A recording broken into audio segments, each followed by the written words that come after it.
instrumental in the realities of promoting Native American rights in the political realities of the 1960s, 70s, and 1980s.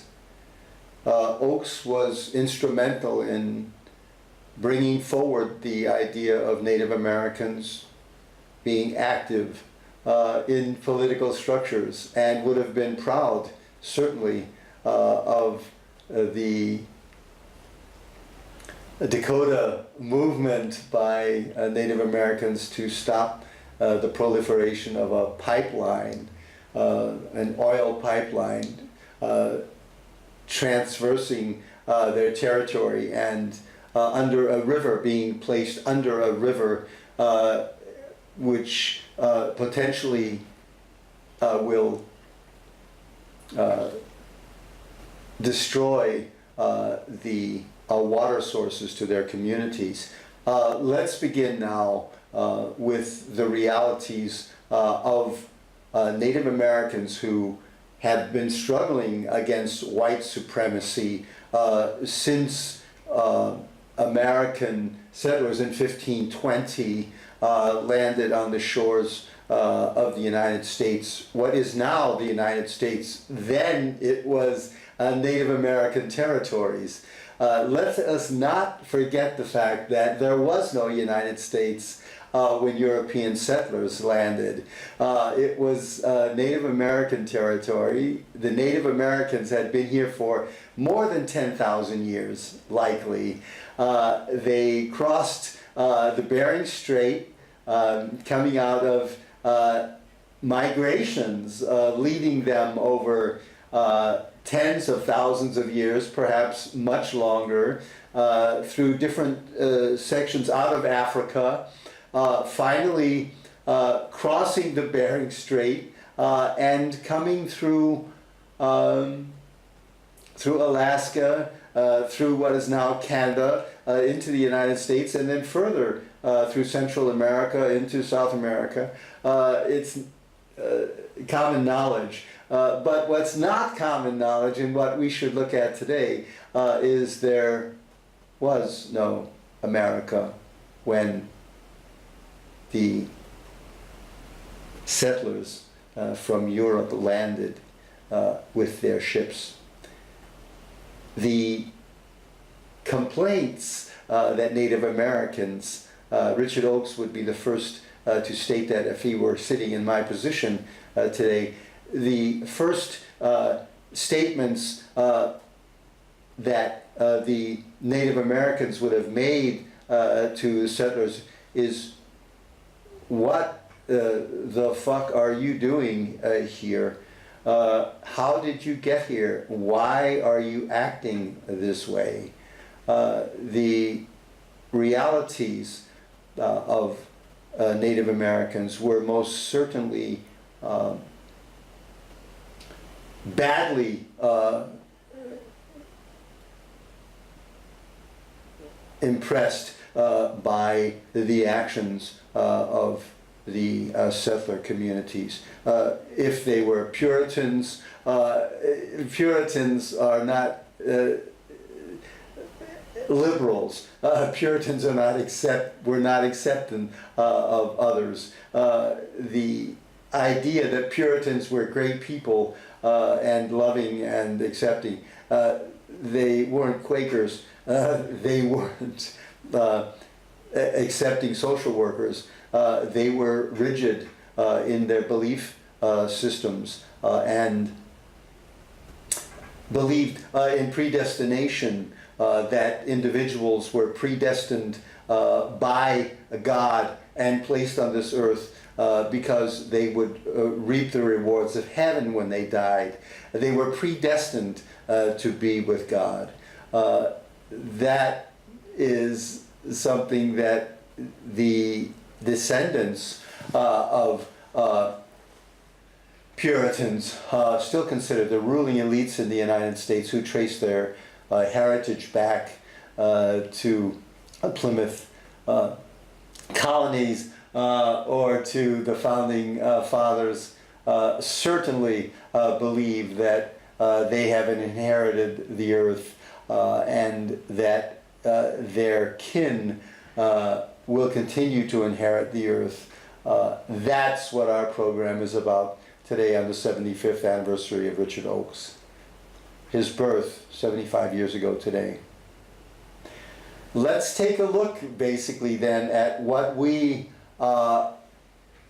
envision as a reality. With Donald Trump in the White House, the question of fascism in the United States, fascism as a populist movement, if you look at the web and type in populist movement and fascism, you'll come up with the idea. Fascism is a populist movement, but not all populist movements are fascist. It makes no difference to me what these interpretations are. Donald Trump and Breitbart and the entire explanation for the activities by Donald Trump points toward fascism, points toward a totalitarian government. Let's get a look basically at this short on YouTube.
So that's a short that we found on YouTube.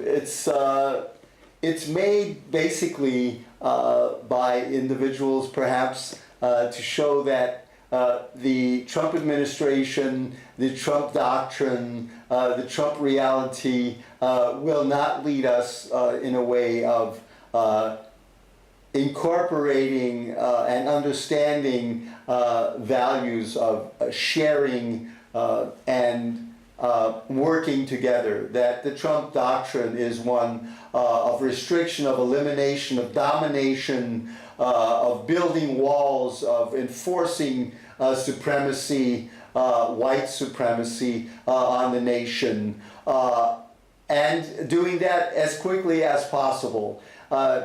The consequence of Donald Trump's actions are yet to be seen. We don't know the future, but we do know Donald Trump.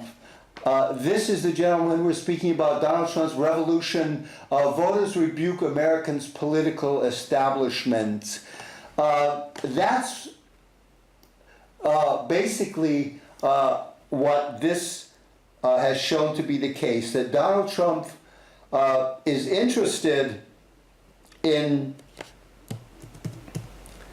a political establishment different from the one we've had. The editorial board, basically, of the Chicago Tribune says, midway through the 2016 presidential campaign, when it became clear Donald Trump would claim the Republican nomination, a rueful joke circulated among disbelievers. Can we just admit that we may have taken this anybody can grow to be president thing a bit too far? Ha ha ha. Terrific jokes, guys. But the reality is, the disbelievers have gone from laughter to shock. On Tuesday, Americans put the future of the nation in the hands of Donald Trump, an untested leader. Who says he's a leader? With a deep character flaw and no experience in governance or national security. Voters delivered a humiliating rebuke of America's political establishment. That is the truth. The rebuke of the political establishment. It's not that America is ignorant. America is sick and tired by the elites, by the individuals running Wall Street, by the hedge fund operators, by the military, by the police, by the governorship, the mayors in the United States. It's disgruntled by the fact that minorities cannot get a fair shake in America, and the rebuking of the political elites, the rebuking of the Republican Party. Donald Trump ran as a Republican, but he did not act or support Republican positions in a lot of cases. Now the Republican Party is full behind Donald Trump. That is something that no one in the United States should forget. What Donald Trump does is the Republican Party. The Republican Party is at their base fascist, certainly their leadership, and most certainly those who are in a position to support Donald Trump.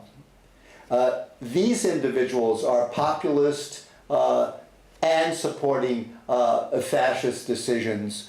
So let's get back to the article from the Chicago Tribune. Humbled Democratic leaders and others who had predicted Clinton would win 300 electoral votes, or many more indeed, watched agape as Trump picked off states that Barack Obama had won handily.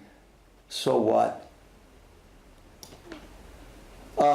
Trump, a brash real estate billionaire and media personality whose biggest previous achievement was building a glitzy Trump brand, has pulled off the greatest marketing feat of all time, the creation of Donald J. Trump, President-elect of the United States of America. Who says that's a great office to have? America has been full of presidents who are anything but fantastically gifted humanitarians and politicians, fantastically gifted in mediating and negotiating, resolving problems. America has had lots of presidents who were warmongering, jingoists, white supremacists, in hatred of blacks, minorities, of any race and color. The fact that Donald Trump has pulled off this just one more time is not something that should cause America to be a gate. Look at our history.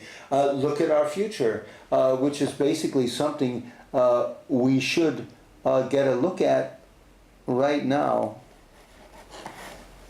Let's see.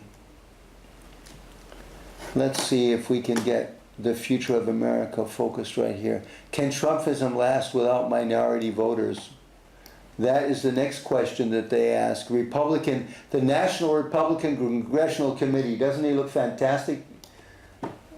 So for those of you who are just watching me on that, that's what the National Republican Congressional Committee, that's what we're basically looking at. Can Trumpism, and that's basically what they call this movement, last without minority voters? The president wants to convert the GOP into a workers' party for voters of all races. But can this take place? This is from Politics, March 23rd, a month ago, 2 months ago.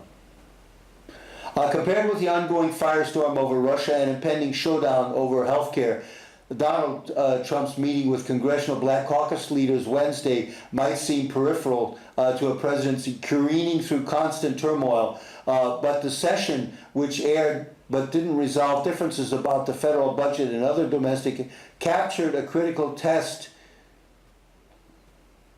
of his political movement's long-term viability. One of Trump's most frequently expressed goals is reconstructing the GOP as a workers' party. Now, this is a joke. This is a complete joke.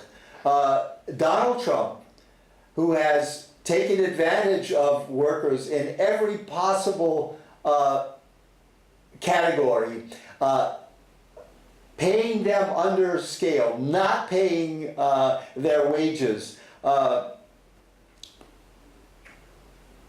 refusing to make payments of any kind, taking lawsuits, taking them to court. Donald Trump has no interest. The idea that Donald Trump would have an interest in workers' rights or in reframing the government is a populist misconception that the National Socialists, the fascist party of Germany, went through by saying that the fascists were interested in creating a workers' party. The National Socialists were only interested in the elites, were only interested in the bankers, in the very wealthy, in the stormtroopers, in the violence, the permanence of violence against any minorities, Jews, gypsies, communists, socialists, religious minorities. The National Socialists made it perfectly clear under Mein Kampf, under Hitler's doctrine, which was published in 1922. Hitler took power in 1933. 11 full years later, there could be no doubt in anyone's mind, 11 years of a bestseller, everybody knew what Hitler was going to bring. Hitler did not try to establish a workers' party. Hitler wanted white supremacy, and that's precisely what everyone knew that was involved in his taking over the government. By the way, there was no popular vote to get Hitler into position. Hitler was given the reins by Hindenburg, who was the president of the Reichstag at that time, 1933. No one else could form the party. Hitler was given the opportunity because no one else could form a party. Hitler was given the opportunity. He established an allegiance, an alliance between the far right and the centrist parties. After the centrist parties and Hitler was given reins, and the election took place, putting him, cementing his power, he disbanded the entire political system, assumed a dictatorship in February of 1933, and that was the end of any kind of democratic rule in what was then the Weimar Republic of Germany, which after the loss of the war in 1945 due to the Red Army, the Russians, we're speaking about, again, the Russians, the fact that the United States forgets that the World War too was won by the Russians, pushing the incredibly powerful and dominant army of the fascists after their atrocities throughout Poland, the killing of civilians, of partisans, of minorities, in any case, of Jews, arresting them and sending them to concentration camps if they weren't killed immediately, raped, killed, hung, send us slave labor back to Germany so that they could work in, for no pay whatsoever, work in munitions factories or some other condition. The reality of the horror of dominance by white supremacists is clearly documented by lots of texts in Germany written after the war. If you're interested in what's coming into the United States, you're interested in what Donald Trump's America will look like, read the very interesting texts published in occupied Germany. Germany was occupied by the French, the English, and the American zones up until the reunification, which took place in 1992 or 1993, after the fall of the Berlin Wall, 1989. The Russians were also implicated in all of this because they occupied Eastern Germany. The collapse of the Soviet Union was part of what followed the Berlin Wall. The collapse of the UdSSR, the Soviet Union, which had been established in 1945, all of the territories behind the line that ran through Eastern Germany at Berlin. Berlin was occupied on the eastern part of Berlin by Russian troops, on the western part of Berlin by the French, the English, and the American troops, squared off against one another with two immensely powerful armies. By the fall of the Berlin Wall, the Soviet Union began to disintegrate. The United States, Germany, Russia, France, England were all taking massive part in dismantling all of the facilities that had been built from 1945 through 1992, selling off the resources which the people of those nations under Soviet rule had accumulated through their work, their efforts. Housing projects, mass transportation, factories in which goods and services were produced. A standard of living was established that was unheard of up until that time.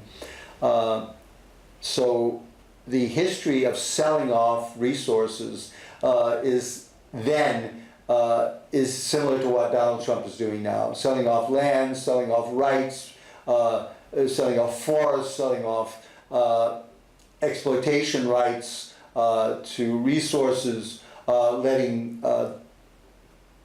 private industry run roughshod, taking apart all of the restrictions against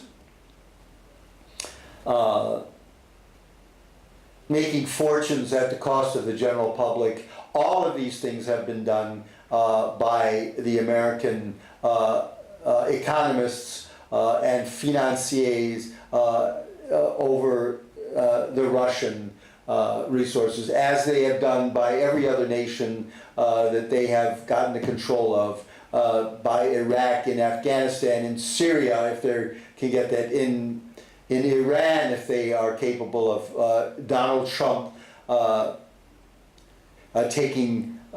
to war and taking over the highly educated and very peaceful, highly educated people of Iran, the most advanced society, integrated society, under speculation of the war efforts of the fascist Donald Trump administration. 8 years from now, we're reading right here, 8 years from now, the Trump agenda is only a white majority, and it is hanging on by the skin of its teeth because they are getting 29% of the Latino vote and 8% of the African American vote. It's failed, said Henry Olson, the senior fellow at the Conservative Ethics and Public Policy Center, who has broadly supported Trump's vision.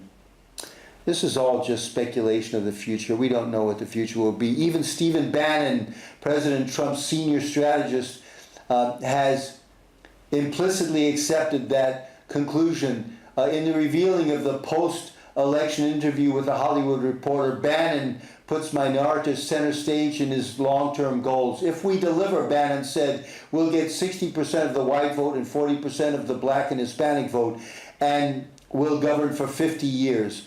That was his idea. With those comments, Bannon effectively conceded that to secure a lasting GOP advantage, Trump needed not only big numbers among whites, but also much bigger inroads among non-whites.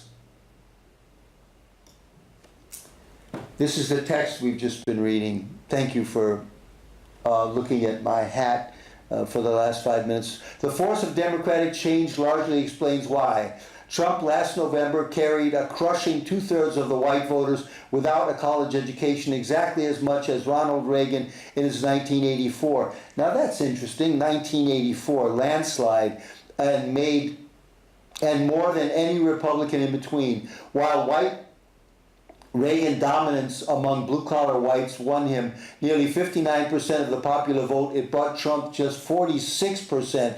Reagan swept 525 electoral college votes. Trump 306. What do they want to tell us by that? The erosion reflects two critical changes, each of which pressures Trump to attract more minorities. One is that the number of working-class whites, the group most drawn to Trump, has steadily declined. They constituted nearly 2/3 of all voters in 1984, but just over 1/3 in 2016, according to media exit polls. The Census Bureau surveys that provide an alternative measure of voter demographics have put blue-collar whites at slightly above 40%, but show the same decade-long decline. The second change is that Trump's bellicose nationalism provokes much greater resistance than Reagan faced among college-educated whites, whose numbers are steadily increased since 1980s. Reagan carried those white-collar votes by 24 percentage points, Trump by just 3 percentage points. Trump could squeeze out re-election in 2020 without advancing among minority voters. This is the nightmare. Ladies and gentlemen, this is the nightmare. In office, Trump has continued to sharply divide whites along diploma line. Figures provided by Gallup show that on an average of their daily tracking poll from mid-February to mid-March, a robust 3/5 of the whites without a college degree provided Trump job performance, compared with just 2/5 of whites with such a degree. That's much less support than Republicans usually draw from college-educated whites, and a central reason is overall approval numbers are so unusually low. Over time, Trump-style GOP will likely need more backing from working-class minorities to offset both the entrenched resistance of the white-collar whites and working-class whites in inexorable contradiction in the electorate. But so far, Trump has posted little progress among blue-collar, black, Hispanic voters in 2016. Among the exit polls, Trump drew just under 30% of both college and non-college educated Hispanics. but he did draw 30% and only 7% of non-college educated African Americans. So us reading these texts, and we're very thankful for the Chicago newspaper for putting these forward, the reality is that Trump is going to need lots of minority support. Now, why would the minorities give Trump that support?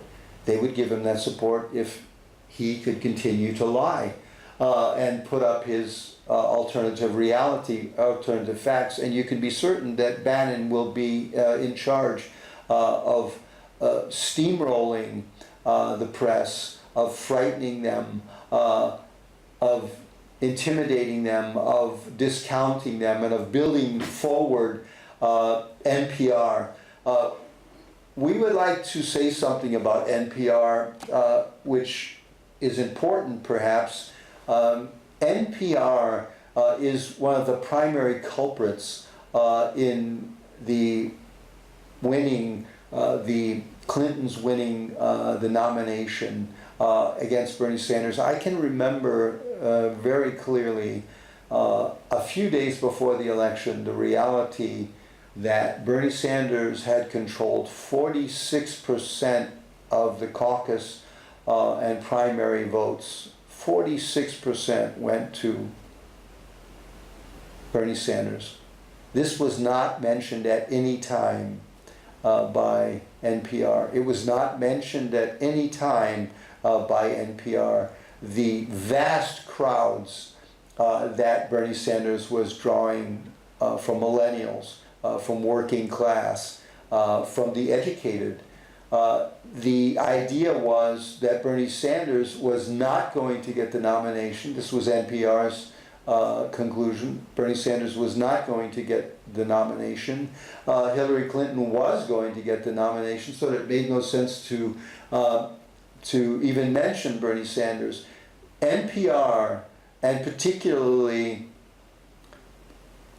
Green, who is a national figure in NPR, but Tom Ashbrook as well, in his show On Point, never gave credit to the fantastic campaign run by Bernie Sanders. The reality and consequence of NPR and the Democratic Party was that Donald Trump is now president, that the Democratic Party is in shambles, that a populist fascist is running the White House and will dismantle every conceivable governmental agency, its finance, or replace the leadership of that agency to make it ineffective or to destroy from within, to drive out the professional brain trusts schooled in civil service over generations. The elimination of these individuals will create a system in which very inept people, Republican hardliners, racists, will inherit these agencies. The damage being done by the Trump administration will take a generation or two if the United States is given an opportunity to repair the damage. Bannon's idea of ruling for 50 years, and we'll show this is a quote that is been made many times right here. Right here is the quote. Bannon said, "We'll get 60% of the white vote and 40% of the black and Hispanic vote and will govern for 50 years. That's what Bannon said. And looking at my hat again, let's see if it's not possible to get this. He says right here, Bannon said we'll get 60% of the white vote and 40% of the black and Hispanic vote and will govern for 50 years. With those comments, Bannon effectively conceded that to secure the lasting GOP advantage, Trump needed not only big numbers among whites, but also greater inroads among non-whites. And we've said the way Trump will get this is by alternative reality, by cottering to NPR, by cottering to individuals who support populist fascist movements, Betsy DeVos, certainly one of them, but also Supreme Court justices. You can be certain that the Supreme Court will make decisions which enable populist fascists to continue their work, to cement their decision-making, to enable white supremacy to move forward in the United States. Hitler did not need these kinds of things because he simply disbanded the parliament. Donald Trump may at some time do that as well. And the card that they have to do this is the military-industrial complex. We'd like to explain that. The local police departments are connected to the state police to the federal police, the federal police to the military, to the National Guard, to the FBI, to the CIA, and the decision about whether or not to implement a fascist regime in the United States, if that decision is made, it takes place within an hour. It takes place because there are 15,000 police forces in the United States. 2.5 million police officers, perhaps 3, who receive the support and who have intimate knowledge of the neighborhoods through neighborhood policing. The local police at the hour in which fascism would be implemented in the United States would within 3 hours have rounded up the dissidents in their local towns. They would be executed or tortured,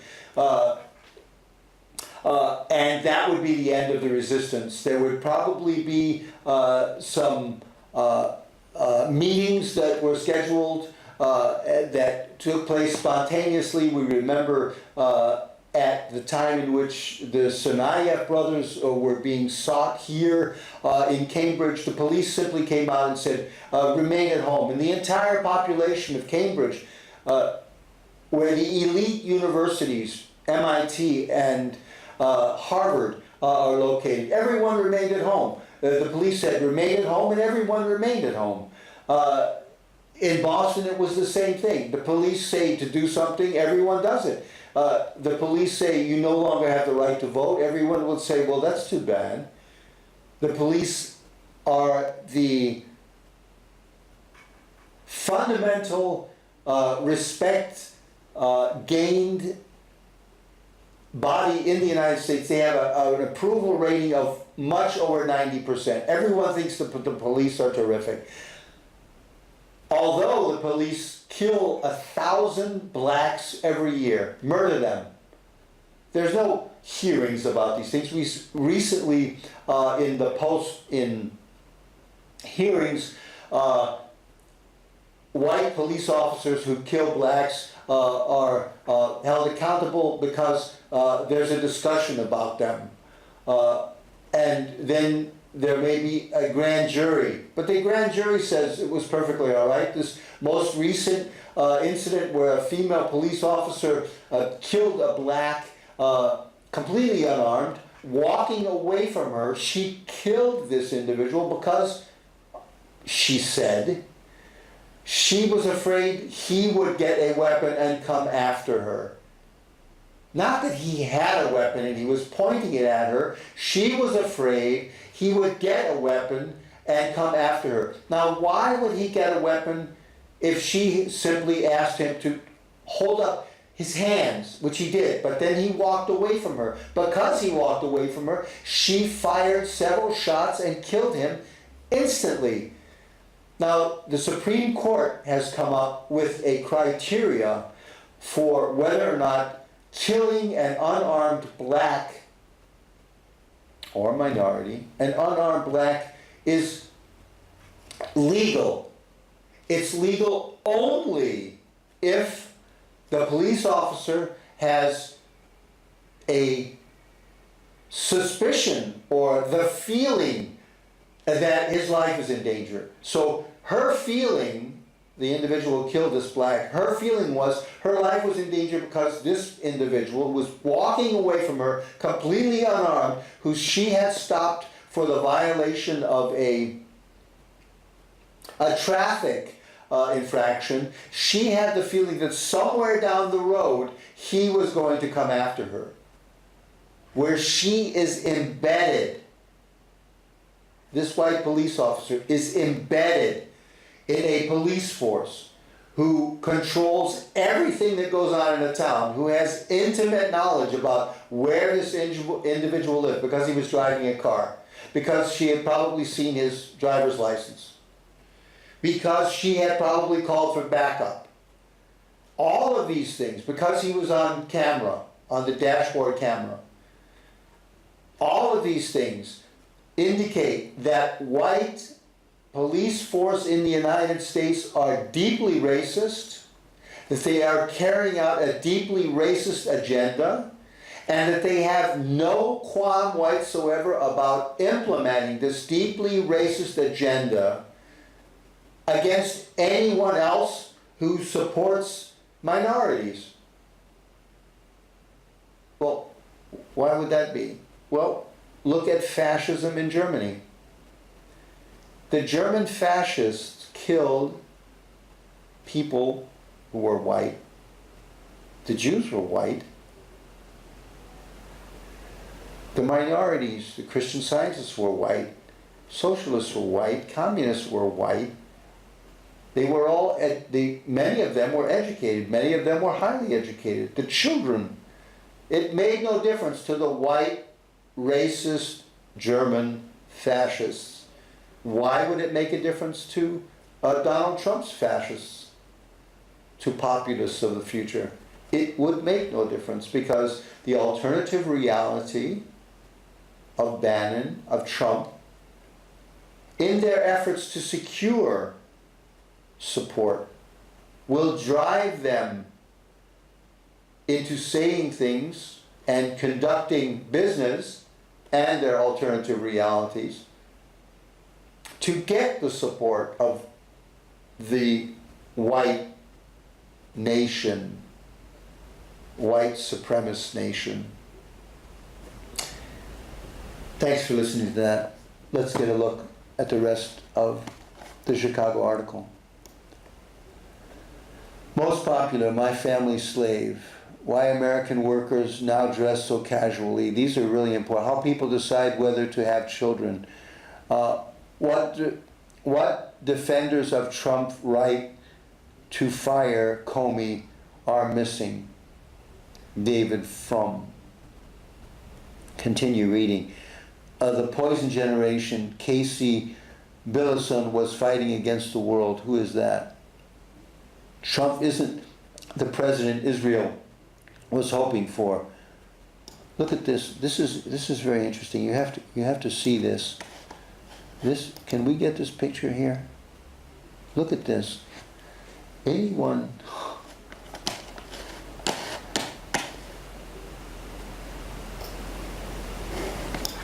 so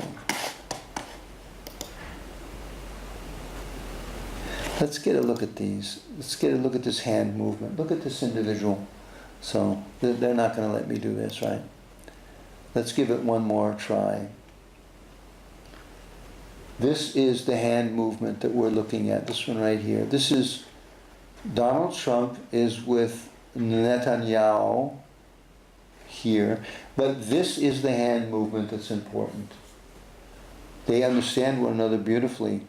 In Tel Aviv on Monday, Donald Trump will not receive a gleaming gold medal to join the boisterous sword dance, but his 28-hour stop in the Holy Land should have been the highlight of his first foreign tour as President of the United States. Israel's ruling right wing greeted his election with glee, and for good reason. The new president seemed ready to fulfill its deepest wishes.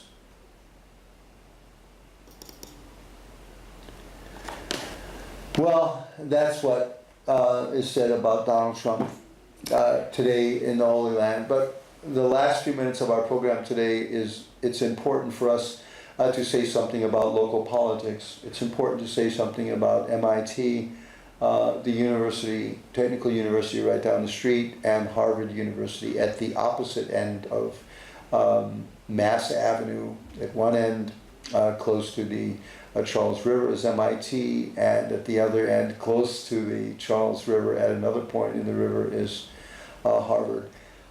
These two institutions, Harvard controls a endowment of, I believe, $38 billion.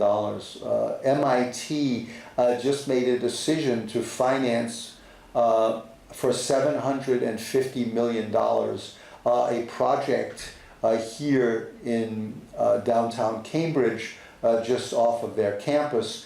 The building at a site now occupied by a federal agency, the Transportation Agency. The property has been sold, the deal has been closed. MIT has the idea of for $750 million, that's nearly $1 billion, that was the purchase price. They will build commercial entities. Their plan is to build two 500-foot towers and commercial interests of all kinds. Labs, etc., but apparently no housing of any kind, neither for students, nor for the poor, nor for the working poor. MIT has effectively copped out as a 501c3. It has no interest, apparently, for a response to the community. It lives in this community, it pays very little taxes as a 501c3. Which means it has special rights as a charity. MIT as a charity, that's interesting. That's an interesting position, seeing as how this charity has just paid $750 million for a piece of land that they're going to build two 500-foot towers on, and not any housing for the students attending that technical school. The idea, and many colleges and universities in the United States are 501c3s. Many of them have massive endowments, and many of them pay their professors a lot of money and cater to the elites. Baylor University, as a matter of fact, we can do a short study about Baylor University because I believe that's important. Let's get a look at Baylor University and see what comes up.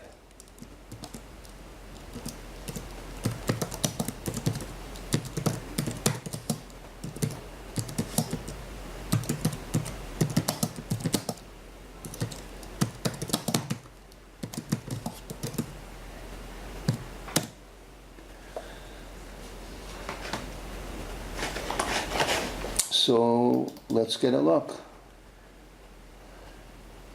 Let's get a look at what this says. So, new Baylor lawsuit alleges 52 rapes by football players in 4 years. Show 'em a good time culture. Baylor University, Dallas. So that's what we basically have. Baylor University, the Baylor graduates, it may not be possible because it may be that we'll be blocked from this site. The fact 52 acts of rape, including 5 gang rapes, which is basically what we have, 5 gang rapes by Baylor University. Perhaps another site would be more interesting.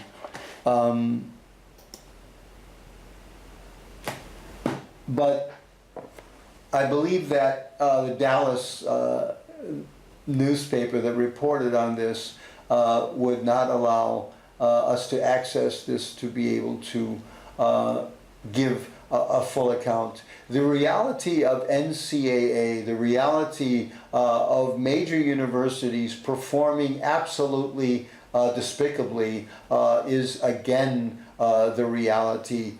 Universities with their liberal establishment and their well-paid professors all belong to the elites. They earn $150,000, $200,000. The coaches $1 million, $2 million. They are deeply embedded in a money-making machine called the NCAA, football, basketball, etc., etc. Their universities are awash in money, but they're not teaching their students basically respect for minorities. They're not teaching their students the respect for women. At Harvard and at MIT, we will see a very similar culture.